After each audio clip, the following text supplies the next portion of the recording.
Good evening and welcome to the Paranormal Lens podcast presented by Jott-Nyx Paranormal. I'm Chad Thomas. That's Jamie Widener and Kirstin Truccano. All three of us are here again tonight. It must be a Tuesday night, right, guys? You know it. So, absolutely. Yeah, it's Must be TV. Yeah, must see TV. I've had a busy week. What about you guys? What's going on? Kirstin? Yeah. Honestly, my week's been pretty laid back. It's just tonight, everything decided it wanted to not work. So, yeah. I know that feeling well. Yeah, Joys of technology. It is. Is it though? I mean, it's the realities of technology. It's wonderful until it doesn't work. Yeah. Right. I totally appreciate that. Yeah. So, well, I know Jamie and I actually saw the same show on Saturday night. Yeah, we did. We both went to University Park, Penn State campus, and saw a new piece. It was I enjoyed it, Jamie. I don't know about you, but it was thought provoking and upbeat, and it was pretty cool. It was a good, yeah. It literally was a Penn State original. First time ever being produced, commissioned by the university theater department there, and two alumni wrote the play, and the creative folks there made the magic happen. Quite well done. Yeah, it was a musical that was just upbeat and good. Yeah, it had a weird twist at the end that really had was cool, and it was like that sort of sealed it for me. So. You got to love the magic of theater. Yeah. So, but anyway, we saw The College Kid. So we did. That was the part. Yeah. So well worth the drive up and back. So, and I'm up to my neck in music, man, at Miller's or at Penn Manor. So, a week and a couple days, and the curtain goes up. So I'm hoping it all comes together. So Tech Week is upon you. So speaking of magic, there it is. Yep. Well, by the time you get to this stage of a production, it's pretty locked in. I mean, there's obviously things that can go wrong, and we did a whole superstition episode around theater stuff, so I totally understand that. But the reality is, trust the process. You've done all the due diligences. The rehearsals have been.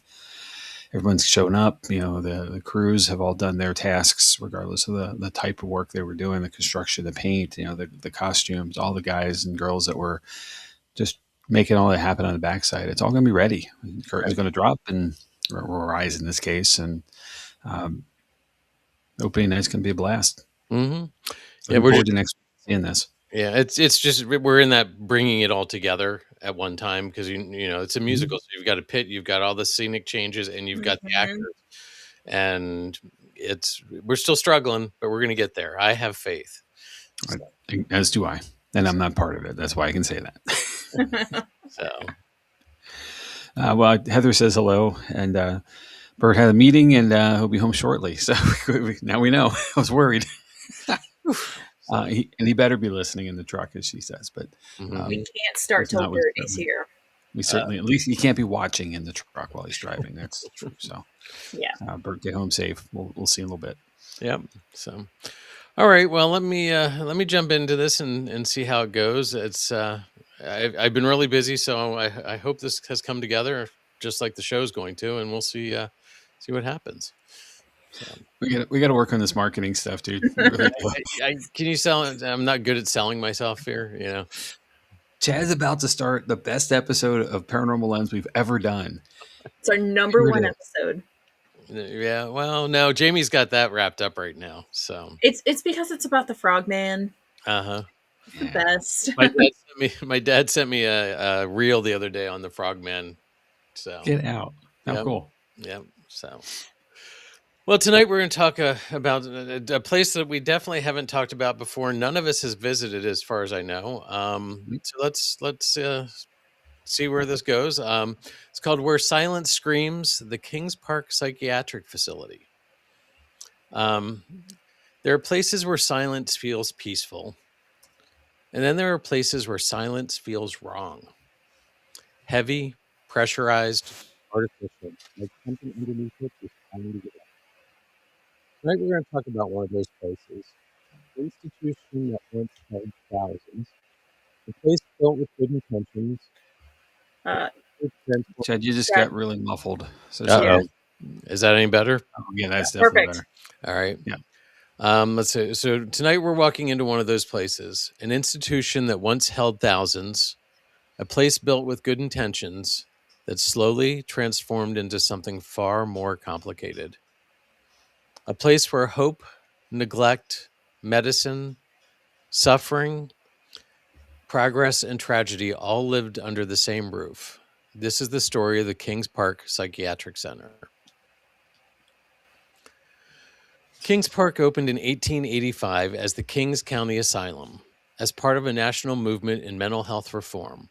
Now, we've talked about this before in several episodes. During the mid 1800s, overcrowded city asylums were failing. Patients were warehoused in unsanitary conditions. Reformers believed that environment mattered. The solution? Remove patients from chaotic cities. Place them in quiet rural landscapes, fresh air, structured labor, agricultural therapy, community. This philosophy was influenced heavily by the moral treatment movement and by figures like Dorothea Dix, who advocated for humane mental health facilities. Kings Park was built on rolling farmland overlooking the Long Island Sound. It wasn't just a hospital, it was designed to be a self-sustaining world. Patients worked on farms, they tended livestock, they harvested crops, they baked bread, they sewed clothing, they maintained buildings. Now it sounds like a normal life, right? The belief was that meaningful labor would restore dignity and structure. That's what we wanted people to have. And for some patients, it did. But from the very beginning, there was tension, because even compassionate institutions can become overwhelmed. By the early 1900s, patient numbers were rising rapidly. Immigration was increasing. Urban poverty was high. Medical understanding of mental illness was still limited. People were institutionalized for depression, postpartum psychosis, epilepsy, alcoholism, developmental disabilities, melancholia, moral insanity, and hysteria. Women could be committed by husbands, children could be sent away by overwhelmed families, and once admitted, release was not guaranteed. By the 1920s, Kings Park was expanding aggressively. New wards were built, brick by brick. A massive campus took shape. By mid-century, Kings Park housed over 9,000 patients. Think about that number. 9,000 people living behind the institutional walls. It had its own power plant, its own fire department, its own cemetery, its own railroad spur line connecting directly to New York City. But it was a closed ecosystem. Let's talk about treatments. And this part is uncomfortable. We've talked about these in some other episodes, but context matters. Medical professionals at the time believed they were helping, but hindsight complicates that belief. Hydrotherapy was common. Patients were wrapped tightly in wet sheets, immersed in tubs for hours, sometimes restrained during the process. Electroconvulsive therapy, ECT, or electroshock therapy, was introduced in the 1930s. It was considered revolutionary. For some severe depression cases, it genuinely helped, but early ECT was administered without anesthesia, without muscle relaxants. Seizures were violent. Injuries were common. Then came lobotomies. Prefrontal lobotomies were performed at psychiatric hospitals across America, including facilities like Kings Park. The procedure involved severing connections in the frontal lobe. It often reduced agitation, but it frequently erased personality, impaired cognition, and left patients permanently institutionalized. The tragedy here isn't simple cruelty, it's desperation, overcrowding wards, and limited funding. Doctors grasping at emerging technology and science, and thousands of humans being caught in the middle. So let's take a moment and imagine daily life. There were wake-up bells, communal meals, long corridors lined with identical beds, institutional uniforms, regimented schedules, limited privacy, limited autonomy. Some patients formed friendships, others withdrew completely. Letters were monitored that were going to home, and letters coming in were few and far between. Visitations varied. Many patients outlived their families, and when they died, they were buried on hospital grounds in numbered graves with minimal markers. Records show thousands were interred in institutional cemeteries.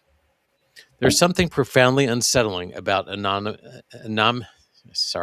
anonymity, being anonymous in death, anonymity in death. That's the word I was trying for. And when we talk about hauntings, that detail matters. So let's talk about Building 93. Actually, you can see it here if you're watching one of our video streams. If you've seen photographs of Kings Park, you've seen this. It's a massive concrete frame with a water tower rising like a sentry. From a distance, it feels observant. Even now, Building 93 housed administrative offices and wards. Today it stands skeletal, exposed floors, open shafts, broken stairwells. Urban explorers describe footsteps above them when they're alone, cold air pockets in sealed rooms, whispers in upper corridors. One common report, the sensation of being monitored. Not attacked, not chased, but observed. Former staff in this building have claimed hearing gurney wheels echoing in empty hallways long after closure. Others describe hearing a woman crying in stairwells, and then silence. Total silence. Kings Park officially closed in 1996. This followed decades of deinstitutionalization. New psychiatric medications allowed outpatient treatment. Large state hospitals were deemed outdated and inhumane. But deinstitutionalization was not seamless. Some former patients transitioned successfully. Others fell into homelessness. Community infrastructure was not fully prepared. And the buildings, they were left. Nature crept in. Graffiti followed. Windows shattered. Paint peeled. Concrete cracked. There is something uniquely haunting about abandoned hospitals because they are designed to contain suffering, and when empty, that containment feels unfinished. When Kings Park closed in 1996, the buildings didn't go quiet immediately. There was a strange in-between period. Security still patrolled the grounds. Some structures were sealed, others were simply locked. And then came the explorers, photographers, urban adventurers, curiosity seekers, and eventually, paranormal investigators. And this is where the haunting reputation truly accelerated. So here are some of the stories that I've come across. This is going to surprise everyone, but there's a woman in white. No way. One of the most persistent legends is the woman in white. Witnesses describe a pale female figure in outdated hospital attire, long dark hair, standing motionless at the end of corridors, and she vanishes when approached. Reports cluster around former female wards and upper floors of Building 93.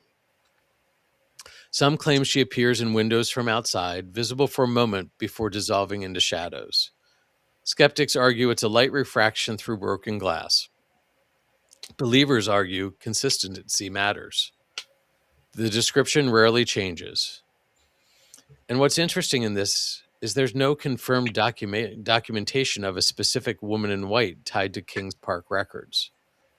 Which raises the question, is this a spirit or a psychological archetype we project into abandoned hospitals?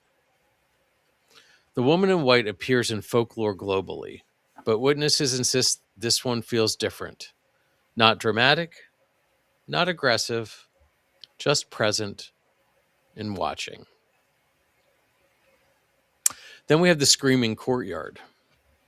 Multiple explorers have reported hearing what they describe as distant screaming from interior courtyards. Not wind or metal scraping, and it's not wildlife, human screaming. Sometimes short burst, sometimes prolonged. But what makes this report interesting is its timing. The screams are often described during windless conditions, late at night, with no nearby road noise. Audio attempts to capture the sound have largely failed, which leads to two possibilities.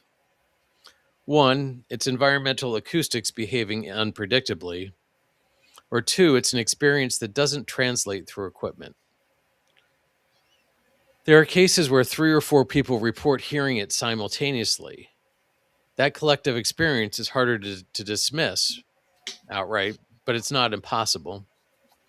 Human perception is highly contagious at heightened environments.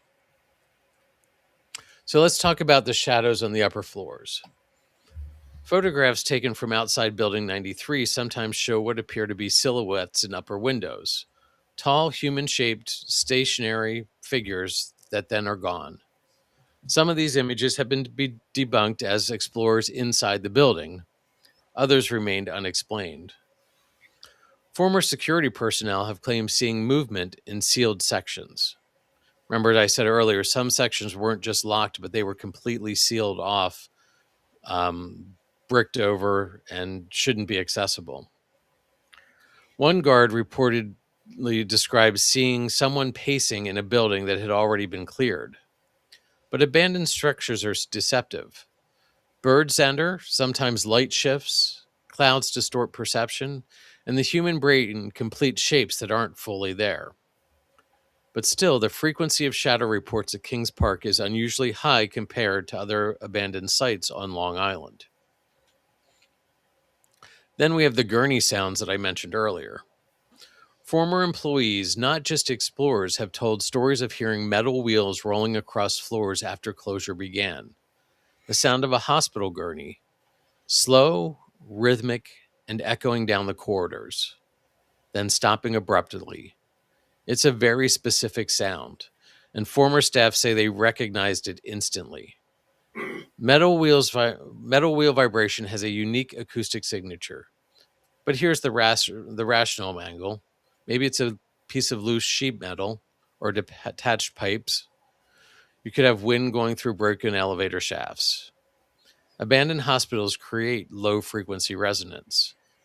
Low-frequency sound or infrasound can trigger anxiety and even the sensation of a presence, which could explain why some investigators feel they're being accompanied by somebody. Let's look into the basement tunnels. Like many of the facilities of the day, there are portions of the campus that have utility tunnels. Steam pipes ran between buildings. Maintenance crews use these corridors to travel unseen. Tunnels are psychologically powerful spaces because they're narrow, voices echo, and you have low visibility. In these areas, investigators have reported sudden cold drops, breathing sounds behind them, the feeling of someone standing just outside of flashlight range, people's equipment malfunctions. One group had claimed their digital recorder picked up faint whispering when no one was speaking. This is our typical EVP. Playback allegedly revealed indistinct phrases. We know EVP is notoriously subjective. Our brains search for language in patterns in static. But when multiple investigators independently report hearing whispers in the same tunnel systems over the years, it becomes a pattern worth noting. And then there's the emotional reaction phenomenon. Perhaps the most compelling reports aren't visual or auditory, they're emotional. Visitors describe the sudden waves of overwhelming sadness, anxiety, nausea, pressure in the chest, and the urge to cry. And notably, these reactions often happen in former ward areas. Is that paranormal? Or is it just contextual empathy? When you know thousands of vulnerable people lived, suffered, and died in a space, your body reacts. Psychologists call this environmental priming. Your mind fills in what your eyes cannot see. But even if it's psychological, that doesn't make it trivial. It means the location still carries narrative power. And here's the most consistent report of all: silence. Visitors describe a strange dampening of sound, as if the environment absorbs noise. Even wind seems muted at times. Some say when the wind stops suddenly, the quiet feels unnatural, like something is holding its breath.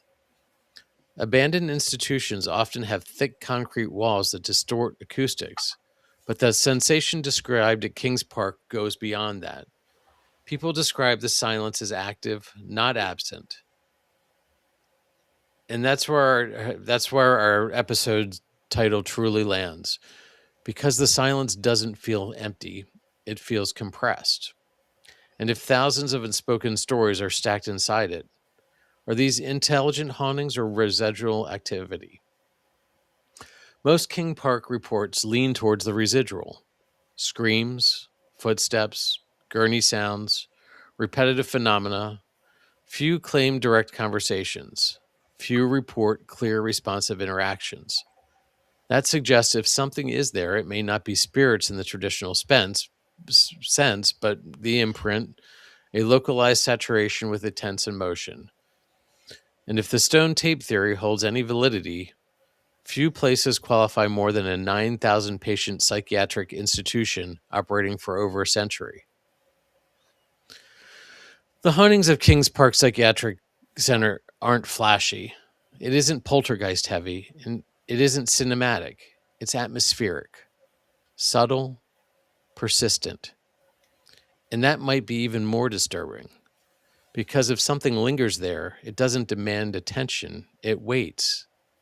And maybe that's fitting because so many patients once waited there too, waiting for treatment, waiting for letters, waiting to go home, waiting for somebody to remember them. And sometimes the quietest places are the loudest if you know how to listen. Abandoned structures create acoustic illusions. Wind travels through broken frames. Temperature gradients form in concrete buildings. Human brains seek patterns in chaos. Pareidolia explains faces in windows. Expectations influence perception. And when you're standing in a former asylum, your nervous system activates. You become hyper-aware. Small sounds amplify. Small shadows look distorted. So what are we experiencing? Spirits, residual energy, or our own biological response to historic trauma? The idea that intense emotion imprints into architecture plays to this condition. Sorry, I just lost my place.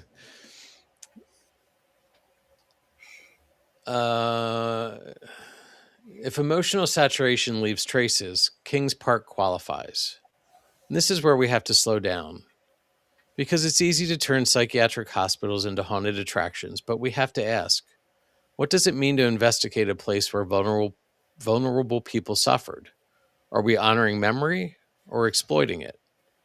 If voices are heard, are they entertainment or unresolved humanity? When we stepped into these spaces, respect matters, because even without ghosts, the history alone is heavy. So there's a lot there to think about. Let me cite some sources, and then maybe we can answer some of these questions that I brought up. First off is https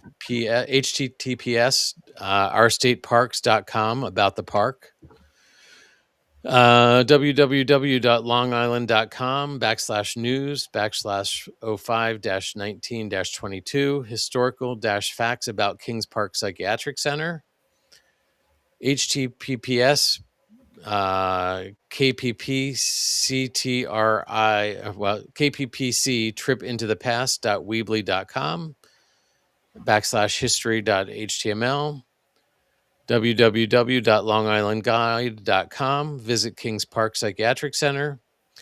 www.longislandpress.com/2016 /10 /26 long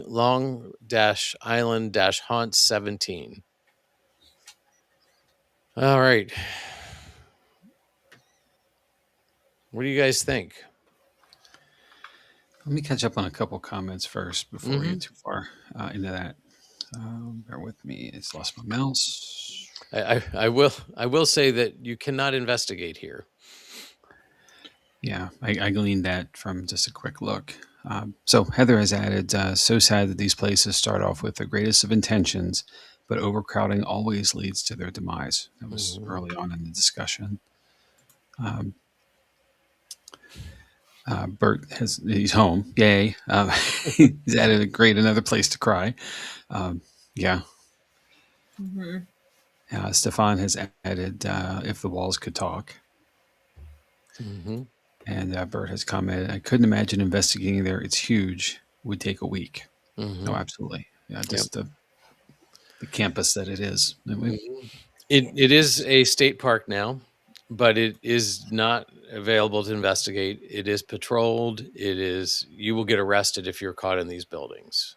So, and it is a shame because it is a huge facility and it's just sitting there abandoned.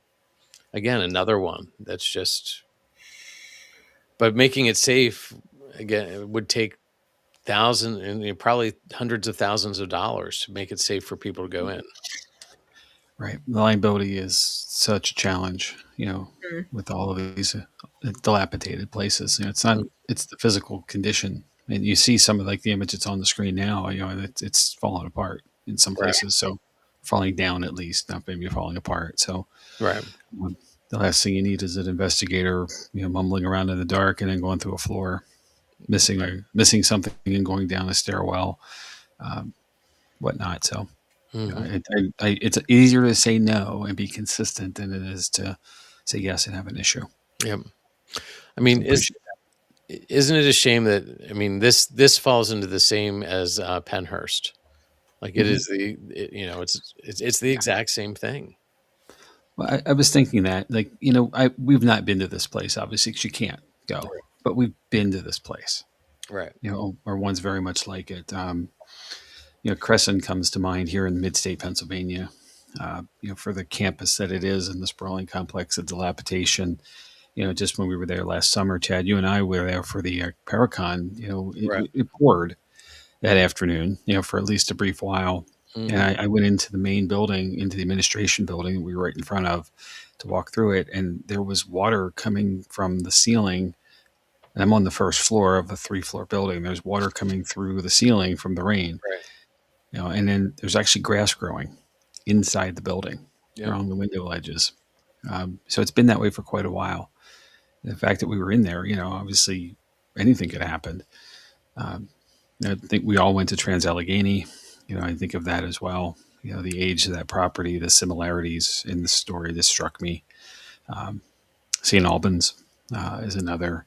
Yep. The list goes on Yep. and on and on and on. There are so many of these facilities that were once highlights and high points for people for care and wellness and self, to improve their station of life. And, as in Heather's comment was really well made, overcrowding was a demise, funding was a demise, Mhm. uh, changing care, but not necessarily affordable care.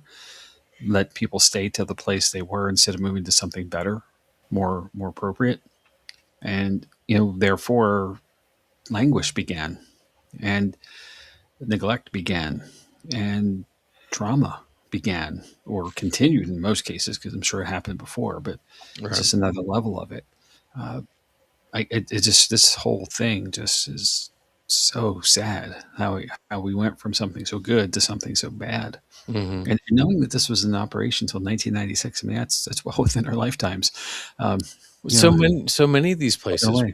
were like Yeah, yeah, exactly. I'm sorry, I've carried that too far. I'm sorry. Go ahead, guys. Apologize.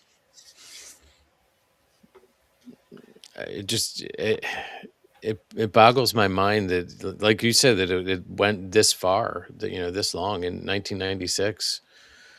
And one of the things that's been brought up is, it seems like residual, but it isn't investigated. Like, if it's not, if people aren't in there consistently investigating, how do we know that there's not active spirits? Right. Because there's nothing for them to interact with. It's one of those things. Well, it seems to me the tales that, the experiences in there, the woman in white, the screaming courtyard, the shadows in windows, the gurneys, the basement tunnel, and the spaces, all of that stuff seems like it came from staff and or guests, like not patients, but guests of patients in operation. If it's been closed and shuttered and it Right. is restricted as far as access, like you'll get arrested. They can't. I'm sure people got in. The Right. explorers, they're out there. We know one of them pretty well. So, Right. that though would be a one-off. If that were the case for an explorer. So, these stories come from something more consistent. So it has to be from the era of operations, and that starts to paint the picture, because that's the consistency that would either show a residual of time over time or something intelligent. It's that continued report Right. of the activity in the spaces. There's enough here that people noted it. So Bert has another comment here. Most prisons don't even hold 9,000 people. Yeah. I mean, amazing. I can't imagine 9,000 people. There's no way there was enough staff. But no, there couldn't have been. No. But the original intent would have been to not have much staff, because they were, you were trying to encourage them to be independent. Right. But I think that system just failed. I think too many things, people were sent there for the wrong reasons, or maybe I think that's why it became overcrowded. When you as a male, you didn't want a divorce, but you wanted to get rid of your wife, you just sent her there and you were considered divorced. Yeah. So I remember we had that conversation with Tala, with how you could get admitted. There were so many ways that, just you looked at your husband funny and you were there. Yeah. You sassed, you back talked, you didn't do your chores or your duties. There were so many it was a long list of reasons how you could get admitted. Yeah.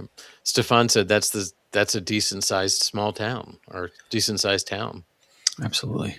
So here's another comment that Stefan had, and let's chew on this one for a little bit. Playing devil's advocate, why keep the place standing if so much money is spent on guarding and surveillance? Why not redevelop the buildings into something useful unless the authorities have their own suspicion of paranormal activity?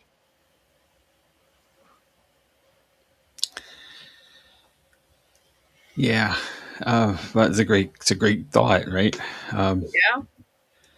I can speak a little bit to that, coming through some urban planning work in the past. Sometimes it is more difficult to remediate and rehabilitate the space than it is to knock it down. And sometimes it's more expensive to knock it down. My guess is that it's somewhere in between the two, and maybe, and assuming it's a state park now, that must mean it's public property, Right. owned by the municipality of Kings Park, or whatever, even their county seat or whatnot. But there probably is an overextension of their resources either way to take it there, and to sell it, you'd have to disclose everything that's wrong with it, which would turn the profit down to some very drastically low value. So it might just be cheaper to keep it. It's a wonky place to be when you're in the state of the condition, meaning the state Right. it's in, not the state of New York. Well, New York's a wonky place too, but it is what it is. Love New York, do I love it. It's my favorite state to drive through on the way to Vermont. So, because the other one's New Jersey. You know how I feel about that. Although There's people in some New great Jersey, people in New Jersey. great people in Jersey. I just like to make my left turns. That's all I'm saying. So I think it's somewhere between those two spaces, and maybe a little research would tell us more. But it's just one of those things where it's going to cost. It's not going to make any money, or it's going to cost a ton of money. Right. And either way, and it's not, the buyer won't buy it for much, but they'll expend a ton just to remediate it, rehab it up. Well, like lead and asbestos are probably great concerns because this would have been in the heyday of both those materials. Yeah. I mean, the photo of, what was it, Building 93? Mm-hmm. That building is intimidating on its own. I could not imagine the amount of money it would take to tear that down. Mm-hmm. Like, oh sure, and in a time where there's a housing crisis and we have less low access to affordable housing, turning something like this into that, even just that kind of a complex would be outstanding. But again, expense. Mm-hmm. I felt that way about Tala too. Like how cool it would be because we have these buildings everywhere. Right. These warehouses that were once prevalent. Now we don't need anymore. Many are being converted or have been converted into housing of all kinds of levels. Affordable, luxury, whatnot, and whatever it is, that's great. But I've been in quite a few of them through the years, and there are some really, really unique places that were probably not very attractive looking when they were in operation because they were just warehouses. But now they've become something really nice, and kudos to the redevelopers of the world, who make that magic happen because, it's taking an eyesore and making it be something functional is fantastic. So we need good use of space. Was it? And that is off topic with paranormal stuff, but sorry. No, we're all off topic now because, I'm thinking of Spooky Nook, how it was a warehouse and now it's a complete rec center.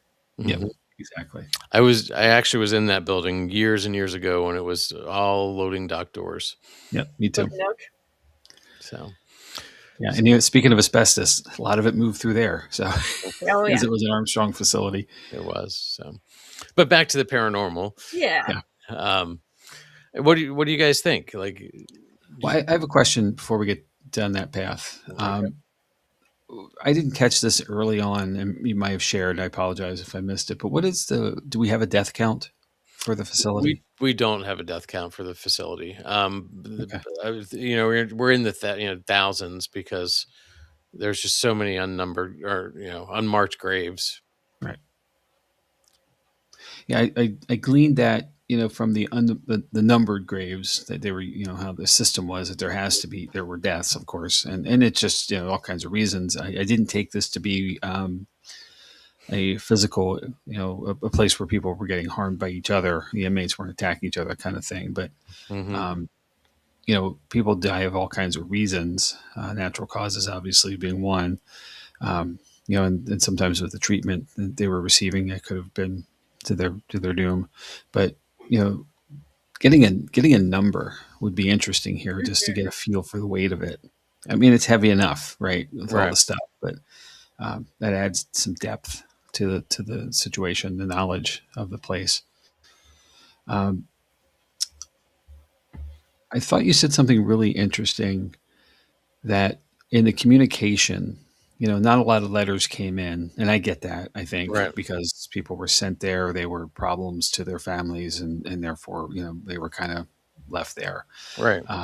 But the letters that were leaving, you mentioned, were monitored, and I think that's really interesting. And I would really, someone of the era, I would really want to know why that's important to them to be so.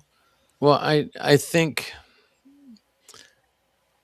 it's definitely been talked about at Pennhurst, is they didn't want the treatment information about the treatments being used to get out. Yeah. Okay. Because which I think points, and they didn't want the conditions, the overcrowd, like that points to them knowing that this wasn't ideal situations. Right. And that takes me to like a negative thing though, right? You are being treated Well, there's an expectation first, like how you're going to get physically, medically treated, like the care that you're given. There's an expectation of that. But then there's a reality of what really happens and how it really happens. Right. And I think, in the way you would just explain that, perhaps that's the difference is that, they weren't getting what they were told they would get, and they were trying to convey it to someone they believed would help them somewhere outside the facility. And if it's monitored, then that news will never get out. They're in the world now of like um, patient care. There's usually a head count per bed or guest count where you're getting compensation from somebody Right. for the rate. Even in prison, you have to pay to be in prison a certain amount of dollars a day. For it's basically you're paying your room and board. Right. So if the money stops for some reason, or that the negativity comes and new patients don't come, then all of a sudden the facility's in a worse space than they were before financially and reputation wise. So I guess I get that, but it allows for more stuff to happen.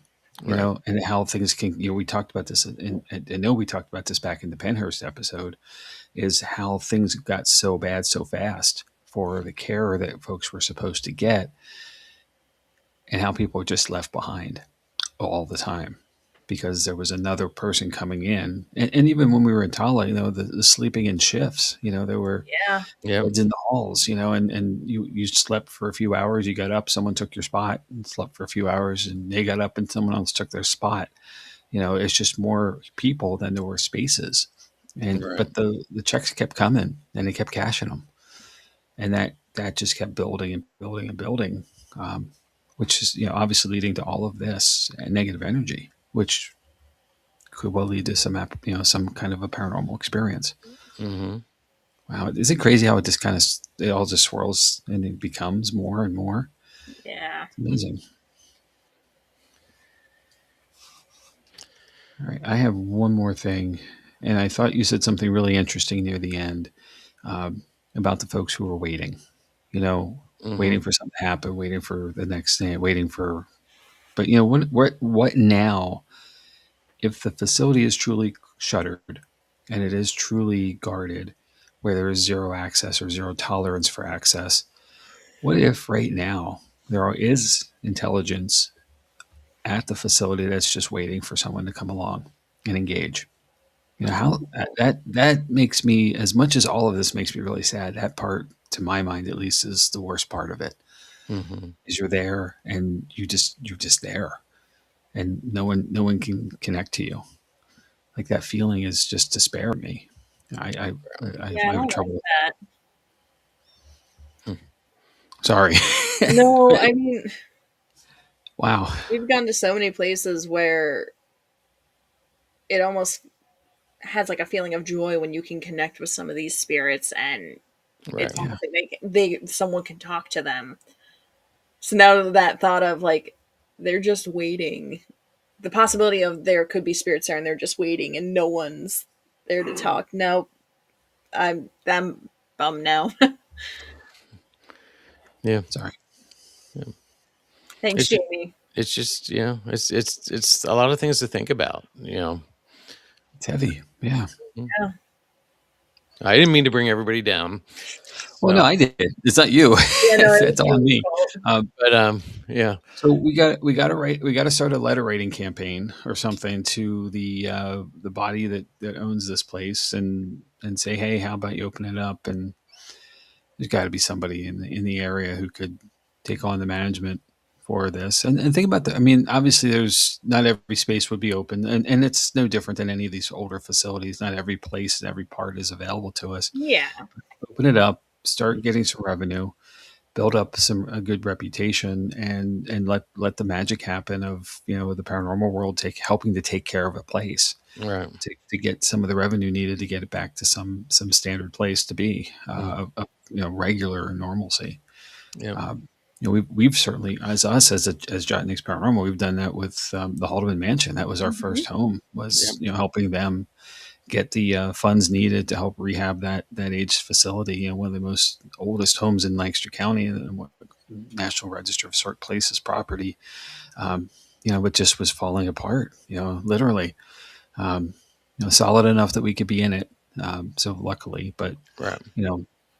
we our tickets prices were going directly into the place, in the rehab. So others have done it too, and it can be done here. Just got to Yeah. get the right approach and the right package of investigators and commitment to the place to let us do it. Mm-hmm. I believe that can happen. I think it could. Here's another comment For from any of Bert. my New Yorkers out there, my friends up in New York, let's get this done. Bert brought up another point here. I imagine it would have been really hard to keep good staff. Morally conscious people wouldn't want to work there. Fair enough. Mm-hmm. Yeah, at least not stay long. Right. And Heather said it had its own cemetery. Sad that families just dropped them off and left them there. Yeah. And we talked about that when we were at the brewery. Yes. Like that, two of the family members, Wernersville had a facility that was like, it was a big gray building. You dropped them off, and the next time you got a heard call someday. Yeah. Yep. And and it wasn't your loved one has passed away. It was, do you want to come pick up their remains or not? Yeah.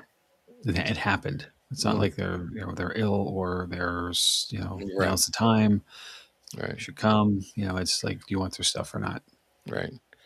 And Bert said, I think this is referring to the just waiting. It's like being in solitary confinement with nobody to talk to. Yeah, it's a good way of saying it. Mm-hmm. So, well, speaking of Bert, he's got something for us to work towards, guys. Yes. When it comes to road tripping, Bert's planning us to take us in style, I think. That's a sleek looking bus. It looks like a cardboard cutout. Like if the wind blows, it's going to fall down. That's what we can afford right now. So right. He said maybe we should start a GoFundMe for a road trip bus.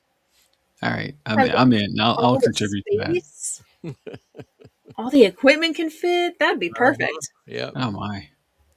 Yes and yes, please. So. But now here's the question: is the back part of the bus like a tour bus? Are there beds?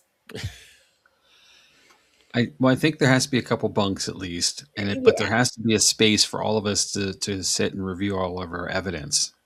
So, yes, at least a workspace of some kind, a couple monitors, some audio equipment. Yep. Truly customized, of course. Yep. Yeah, because it would be a control center when you pulled up. Right? Yeah. It's true. Yeah. Have a whole wall of chargers.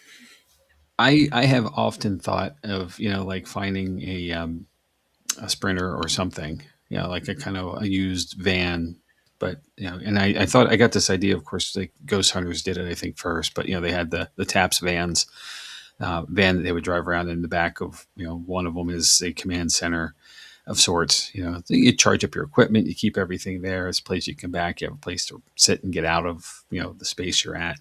That kind of seems practical to me. Mm-hmm. And you can separate yourself from the space a little bit. Project Fear had the funds to do that. Bert's on a roll here. Yeah, if Project Fear can do it, well, okay. I saw that GoFundMe they did. That goal was hit like instantly. Yeah. Well, one paranormal GoFundMe that didn't happen was the Conjuring House. This is true. Yeah. You got to have the right thing, the right place, and the right reason to connect. So Stefan asked, what was the name of the hospital complex that was in the Souderton section of Northeast Philly? Does anybody know? Ooh, no. I do not know. Well, that's a Google search, though. So, all right, we'll get on that. Okay. Well, we are coming up to the top of the hour. I didn't think it would go this long as usual. You don't think it'll last long, and then all of a sudden 50 minutes have rolled by. Should we talk about what's coming up, or did anything to wrap up here? No, I got nothing. Yeah, Okay. great episode, Chad. Thank you.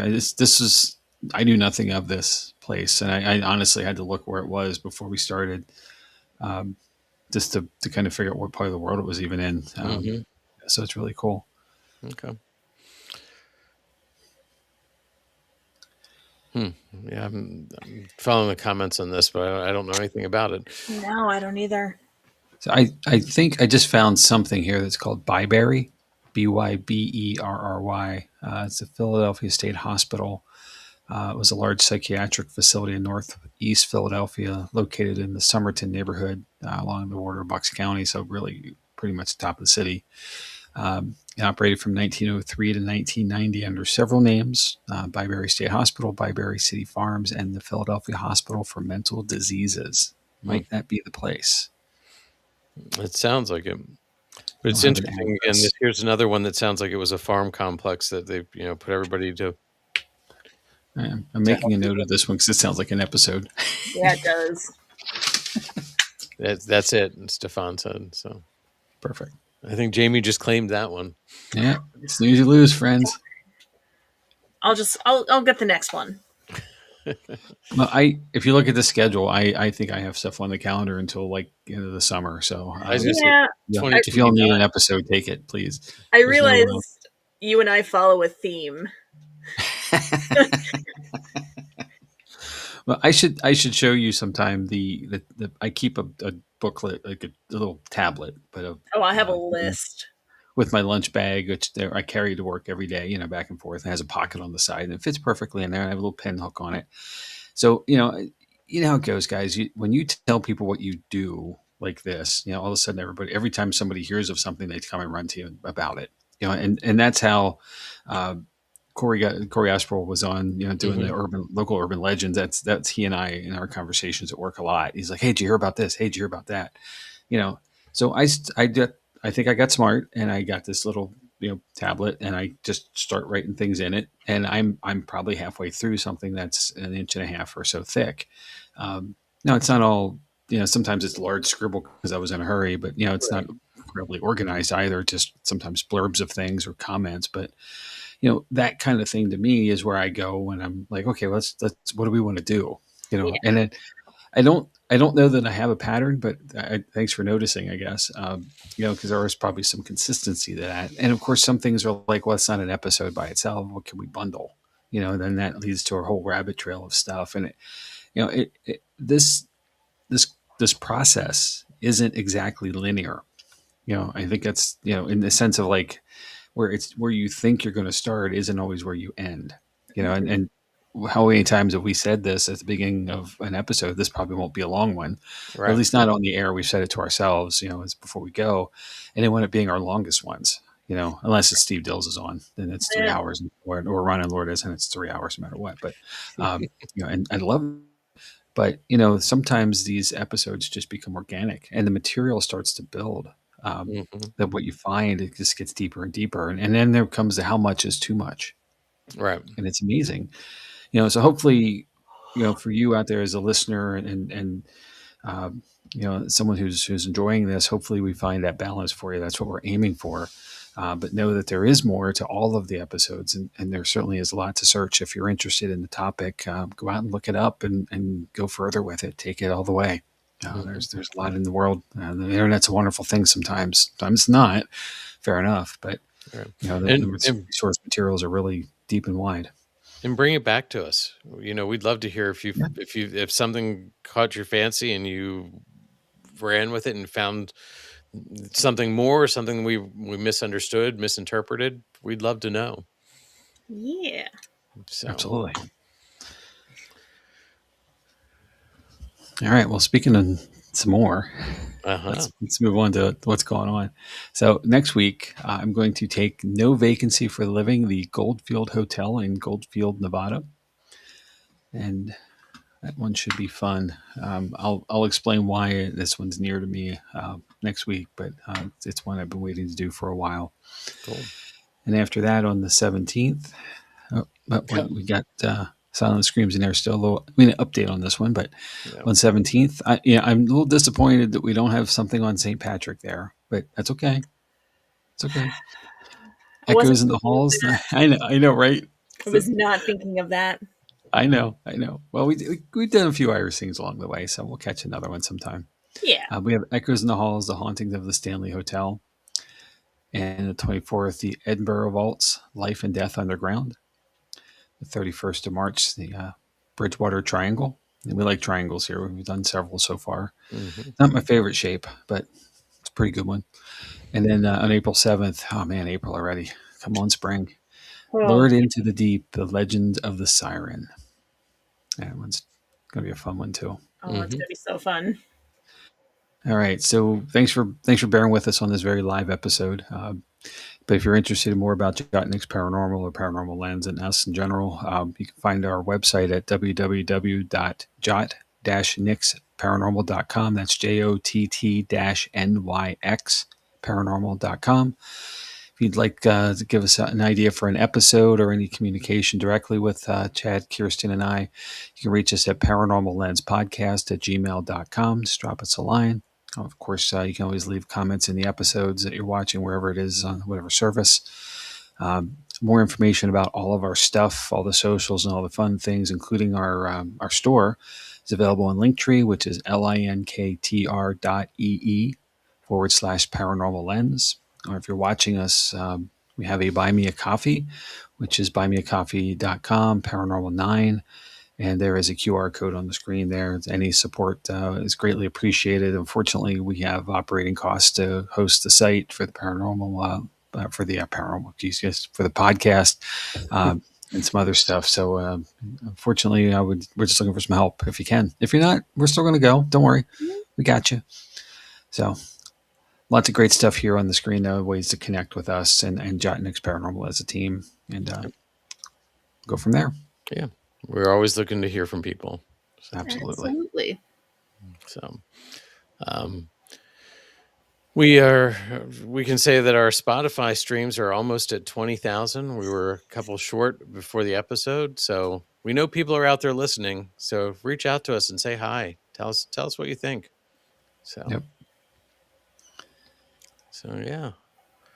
Well, just checking 20,019. We got 20,000. Okay, great. So I don't think that gets us anything, but that's okay. It gives us a pat on the back. It does. We'll probably get one of those, like, party little blurb. Yeah, a little blurb from them. So yeah, that's nice. Yeah. All right. It'll make me feel good. Well, we can't do it without listeners, and that's the most important thing. So again, I think I can speak for you guys. For Chad and Kirstin, but we could do this without an audience. We could do this without putting it out there to the world, and it wouldn't be as much fun. We really enjoy the engagement. We enjoy knowing that folks are out there listening and enjoying the content we're creating. And we really, we can't say thank you enough for taking the time of your day, wherever in the world you are, and spending a little bit of that with us. We look forward to seeing you the next time. Yep.